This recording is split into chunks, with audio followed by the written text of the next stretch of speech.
Good. So, hey, this is Brandon Brittingham with the Maryland Delaware Group of Law and Foster, also Rocket Fuel Real Estate Training, and really excited today because I got somebody that I've got a good relationship with, and I've had the fortunate opportunity to have him speak to my team. NFL veteran, was in the backfield for one of the greatest teams of all time, one of the greatest dynasties, the New England Patriots. So he might know a thing or two about, how teamwork works. And after his NFL career, he's become, an entrepreneur, just a genuinely good dude. Anytime I've ever reached out to him, he's helped me in any way he can, giving me great advice. We're here today with Heath Evans. What's up, man? BB. Now I've got two BBs in my life. I got Bill Belichick and you, buddy. So listen, I would say Bill's in great company. Yeah, yeah. So, was really lucky enough. I heard you speak a few times, but you actually called in and spoke to my team one day, and it was just absolutely captivating. People are in awe of what the New England Patriots have done. Brady going down as probably the GOAT. Belichick as a GOAT coach. And you were fortunate enough to be in the backfield and be in that building and learn about that culture. Just unpack some stuff. What you learned, what made them so great. It always starts with the head. I don't care if we're talking family, fatherhood, business, entrepreneurship, churches, politics, whatever it is. We know it starts from the head down, and the proof is always in the pudding. And so when we talk Patriots, people have labeled that Patriots way. And you've known me long enough now. I call it the Belichick way because it starts and ends with him, and his consistency is what has allowed them to be great for so long. And yes, you can't take away the greatness of the Tom Brady's. You can't take away the greatness of the Teddy Bruschi's and the Mike Vrabels that have now, like a Mike Vrabel went from a great player now to a great coach. But if it wouldn't have been for the consistency of Bill Belichick, none of those individual stars would have learned what they needed to learn to achieve their personal level of greatness. And the beauty in about those stars under Bill Belichick is their humble nature that I believe was constructed or refined under Bill Belichick. I think all those guys had a nature that wanted to serve and that wanted to work hard. But under the leadership and under the consistency of Bill, they found better how to really breathe life into their own giftedness. And so when you look at what the Patriots are, what they have been, and what they will continue to be under Bill Belichick, it starts with leadership and consistency. And that would take 17 days to dive into all the different kind of like sub levels of context of consistency. But anyone listening today, if you are a leader, find a way to put consistency all over your walls, all over your car, because if you're not consistent, nobody under you has the power to be consistent either. Yeah. And one thing that I will tell you that stuck with me that you said from consistency standpoint, and I think you said this that practice with Belichick was boring compared to other places because you guys did the same thing over and over again. But speaking on consistency, but the thing was, when it came game time, it was like subconscious because you had practiced it so many times. Talk about that a little bit. Well, I titled that thing "Master the Mundane." Right. It was about doing the little boring things that we day after day after day after day. And so we talk about, you mentioned Tom Brady being the GOAT and Bill Belichick being the GOAT coach. Well, why in the heck would Tom Brady literally be throwing routes on air with no defense, literally just him, the quarterback, no center exchange, literally, and a wide receiver practicing? Is this an 8-yard route? Is this a 7-yard route? Is it an 11-yard route? Are you turning inside? Are you turning outside? We would do these things over and over and over again. And Bill would always slow the tempo of practice down so that the mental reps were taken flawlessly over and over again. Because he knew it was always the so-called devil in the details. And so there was a persistence about Bill and our leaders under him that we're always going to do everything flawlessly. And it was almost, when you first get there, you almost feel like you're being belittled because you're asked to do the same thing over and over and over. Because Bill knows if you can master the mundane things, when it comes time to do the most crucial thing in the fourth quarter of the Super Bowl, he'll be able to trust you to get it right. Most teams don't want to put in the time or the effort or the emotional fortitude it takes to do the little things well, day after day, time after time. And that's why the consistency of the overall team falls off when it matters most. Yeah, so people that, you may not be familiar with how the game of football works, I don't want this to go over somebody's head. Tom Brady, arguably the GOAT, Belichick made him practice routes without throwing the ball. Yeah. I mean, we call it routes on air. Now, listen, he actually has the ball, yes, but there's no defense. So Right. there's no one covering the wide receiver. There's no defensive line rushing Tommy to bash his head in and get a sack. It is literally, we call it routes on air. So it is Tom Brady not taking, there's no snap, there's no center quarterback exchange. So all that we're doing is literally dropping back. Tommy's going 3-step, 5-step, 7-step, whatever the play demands. And then he is making sure that route on air by the wide receiver is at its perfect depth, perfect mark. The shoulder turn is perfect. Every little detail to make the route in that play perform in a game structure is perfect, but we're doing it on air. So it's like a 4-year-old out in the yard with your dad throwing the ball. Right. And then we have what's called ball handling every day, where us running backs, there's no defense. And it's literally Brady just handing the ball off. We're practicing taking our steps. If my first step is supposed to be at the outside, butt cheek of the right tackle, it's going to be a perfect step. And so our steps are perfectly aligned together to get that perfect handoff time after time. And there's literally 15 to 18 minutes a day spent on routes on air and ball handling with no defense, nothing to obstruct our performance from the defensive side of the ball whatsoever. And we are just mastering the mundane of what we do day after day, time after time, week after week, season after season. And none of those details or parts of practice are ever left to be any less emotionally important or physically exerting than when we're practicing against the defense or when we're in a game. And then because that emphasis is taken every single day on the mundane stuff that, anybody can do, then when we get in the game, the most pressure-packed periods of the game are just easy because we have so managed an emotional level of expectation, doing the easiest, dumbest things time after time after time after time, that when the greatest moments come and the hardest moments to perform come, your mindset has never been allowed to be weak in the mundane things. So it's superior and sharp when it comes to the most power-packed moments. Yeah, which is just absolutely remarkable. The other thing that from the outside world, you see, in sports, you see a lot of stars, they have huge egos, right? Same in business, people get a certain level of success, get a really large ego. But one of the things that I think the outside world, that you do see, not knowing anything about the organization, is you see guys with egos go there, and then all of a sudden they don't have an ego. So talk about that a little bit. Yeah. You either don't have an ego or you go bye-bye. Right. And so many leaders are unwilling to admit that they maybe missed on a hire, or maybe they missed on selling a home. Maybe they messed up.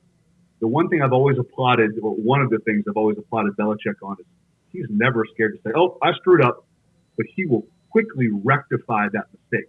So if it was a major off-season acquisition of someone that they believed would come in and fit the team mentality of what the Belichick way demands, if he misses, hey, I made that decision. This is me, Bill Belichick. I screwed up. I missed the mark. Bye-bye. No matter what it cost that team financially, Bill's like, no, we're getting that cancer out of our team because we know that cancer, if I keep him, I might get to save $10 million. Right. But that cancer is going to cost us $25 or $30 million over the course of that contract. So he's like, no, I'm cutting my losses now. The beauty about what the Belichick way creates is You hear me teach all the time that relationships release results. We're in a results-driven world. If you don't produce results, your company is going bankrupt. If Bill Belichick doesn't produce results, he will be fired by Mr. Kraft. Period. The end. If I don't produce results with Ava and Naomi as a father, I will fail them, and their choices and decisions throughout their life will reflect poorly on my parenting. So, relationships are impossible to thrive with ego. And so people have this misconception because of media and because of bullet point um, media coverage that Bill Belichick is this massive ego guy. He's one of the most humble guys I've ever been around in my life. Yeah. He wants to serve his team. He wants to serve his owner. He wants to serve his coaches. And so when players get there with ego, you're like, oh, dang. Well, I can't thrive here, much less survive here, if this is a me-driven place or a me-driven teammate. And so the beauty of the Belichick way is that there is no room for ego, because a given week, Brady might be asked to throw the ball 50 times and be the hero. And the very next week, the greatest quarterback of all times might be asked to throw the ball 22 times, and we might rush for 250 yards. And then the running backs and the defense and the special teams are the so-called heroes. Where really, we don't play hero status with the New England Patriots. We play the team is the hero. The team is the focus. It's never a me first place. And so if you're not willing to put your ego aside, your bank account, your stats aside, you will never survive very long under the Belichick way, because it's never about me. And it is never a personality, me focused place, not in a game plan, not in a practice, not in an off season, never, ever, ever. Relationships are what has produced a 20-year dynasty, period, the end. And ego destroys relationships. Yeah, so that kind of leads me to my next question, which is something you shared with me is, in the business world, me being an entrepreneur, everything is so competitive, right? And when you see really successful companies scale, and that's in, sports and in any genre of business, when you unpack it and you get behind it, a lot of times what we see is they had a great team and they had a great team mentality. And you really experienced that in New England. So kind of tell me, what's Belichick's philosophy on you mentioned it to me, team first, last time you were speaking with my team. Yeah. Listen, I probably want to go to the root here of what makes Bill great. But really, he's just created an environment. And I've shared with your team about we as leaders, we have to create an environment that is so who and what we are, that when we hire or we bring someone into that team, that if they don't immediately buy in, they stick out like a sore thumb. So no matter how great their talent is, no matter how many relationships they're bringing to the office, no matter how many homes they're selling, touchdowns they're scoring, if it is about them, they stick out like a sore thumb. So it's very easy for you or Bill Belichick to remove that problem before it infiltrates the system of what's created the awesomeness of what is the Belichick way.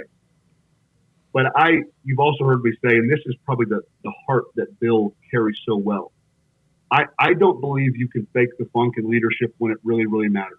I believe you can have a one-hit wonder team. I believe you can have, and I'm not saying the Philadelphia Eagles are built wrong.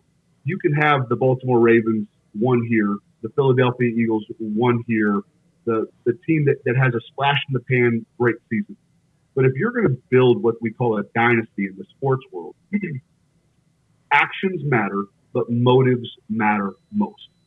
Bill Belichick's motives in everything are strategically aligned to really what he believes. So when he loves on a player, it's not, I'm loving on this player so I can get another Super Bowl ring for a notch in my belt.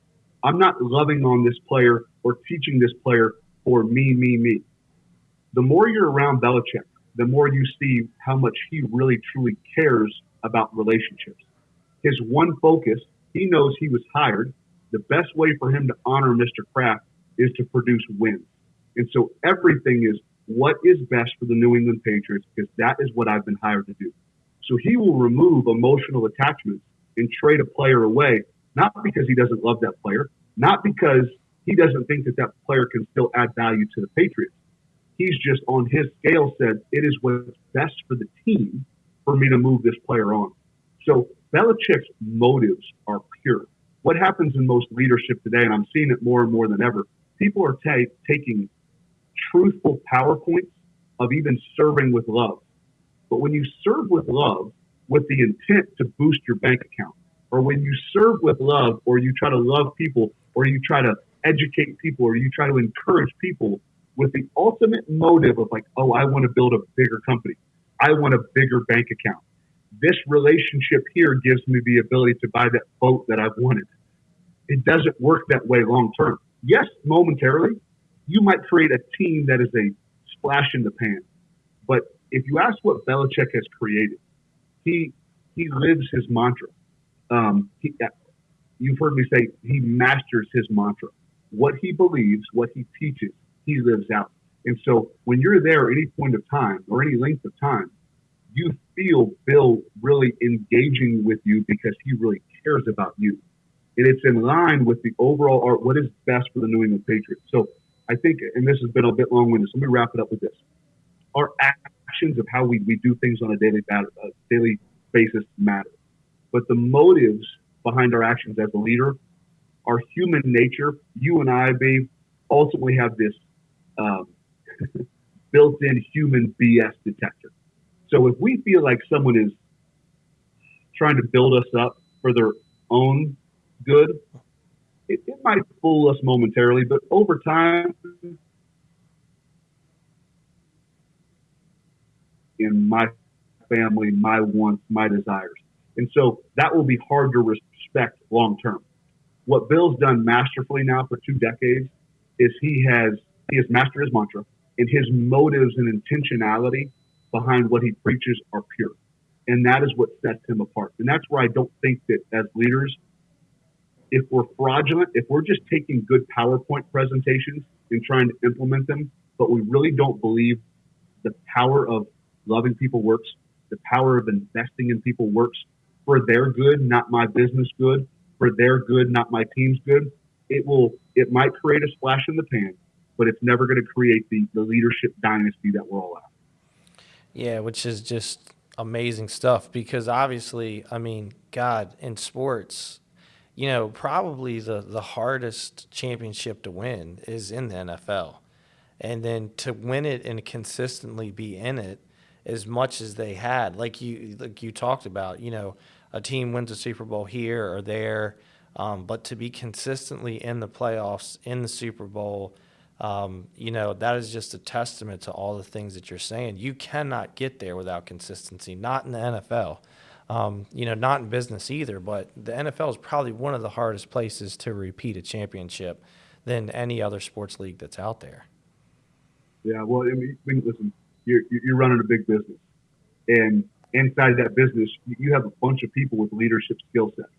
Now, you take 53 basically alpha males and stuff them in one locker room. Right. And then it really doesn't stop there because then you have a coaching staff of another 17, 18, 19 alpha males that believe they can add value to this coaching staff.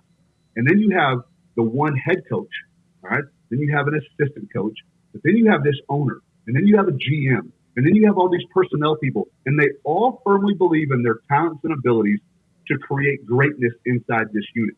Well, managing all those type of personalities, I don't know how Bill does it. Yeah. I wish I've been able to take my 4 years and see the relationships and the structure that he had and the built-in accountability that he had on every level to kind of keep him honest and in check, which I respected.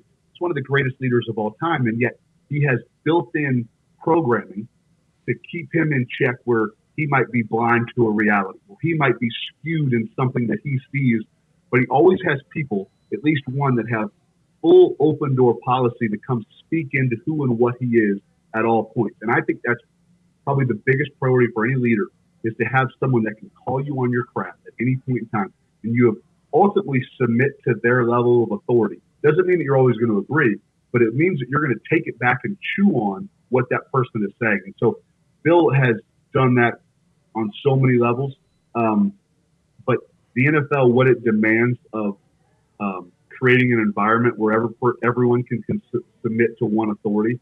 What we have in the NFL and really sports in general and business all over, and you've probably seen this way more than I have in the business world, is anything with two heads is a freak.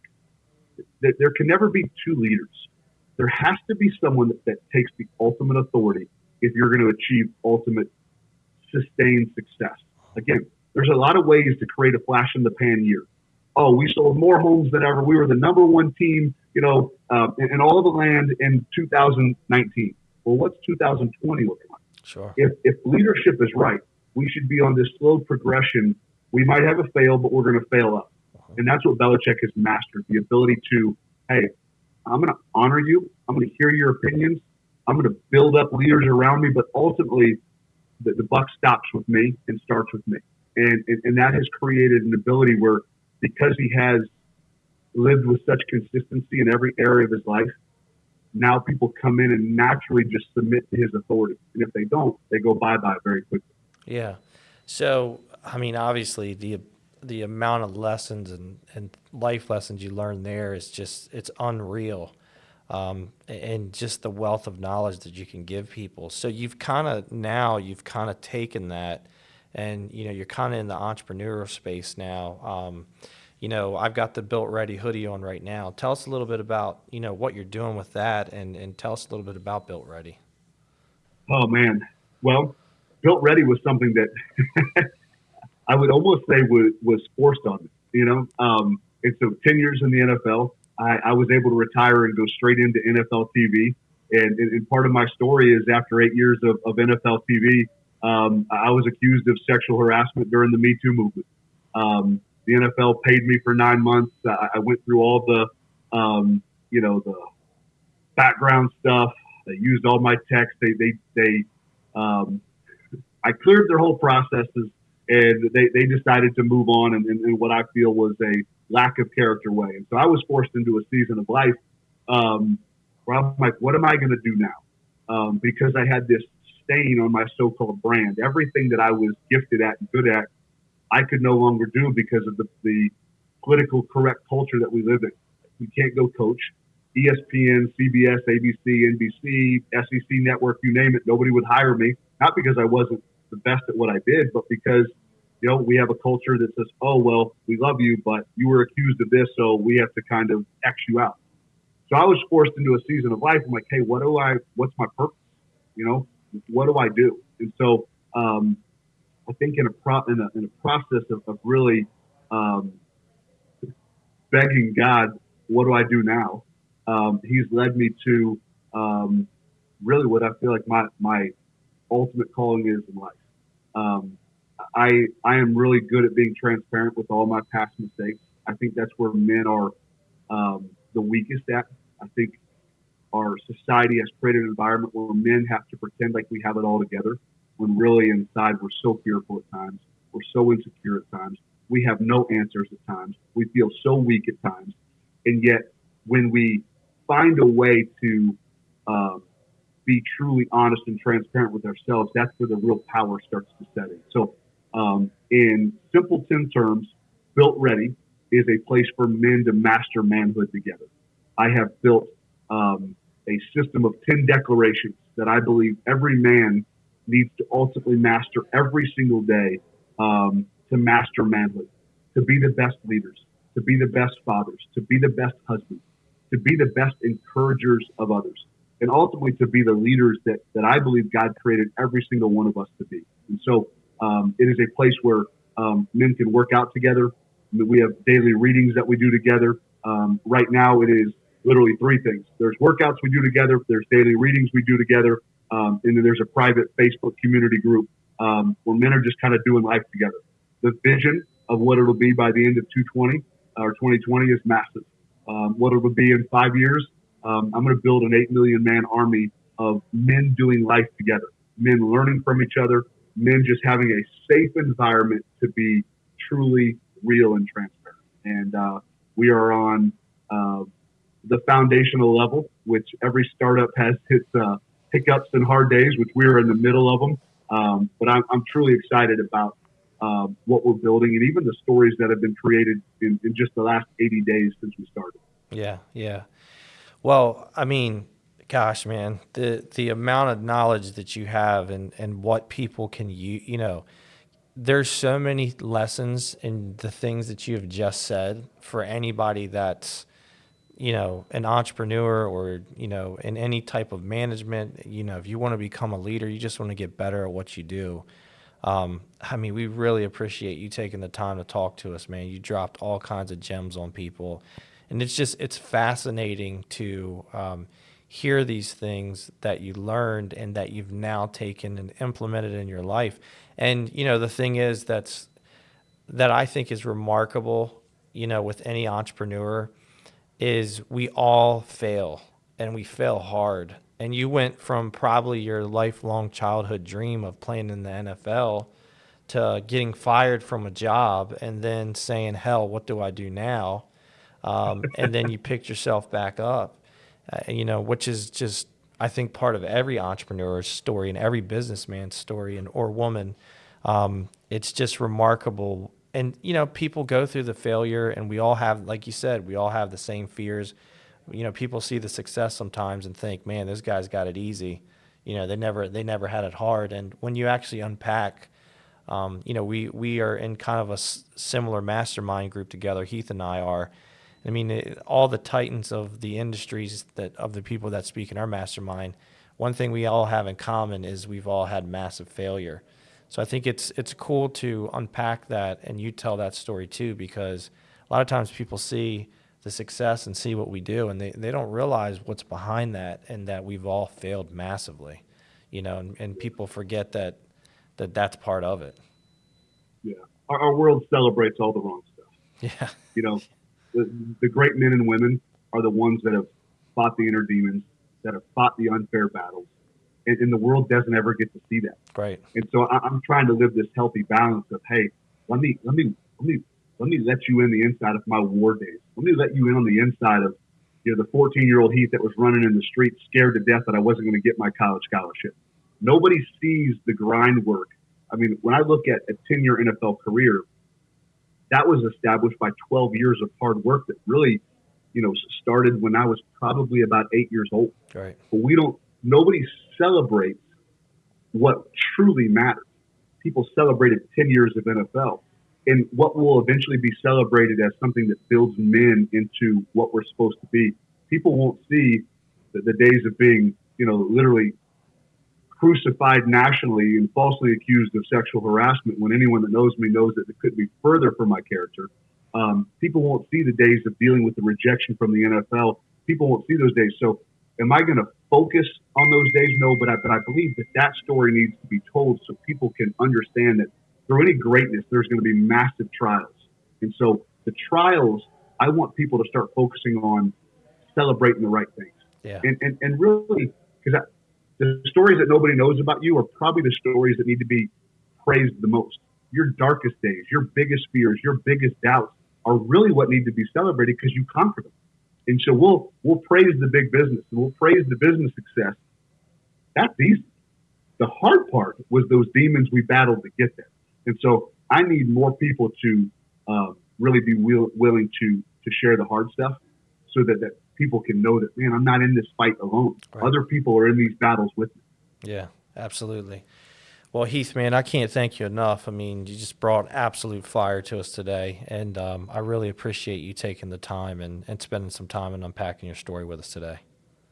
Hey, been a blast. Thank you, brother.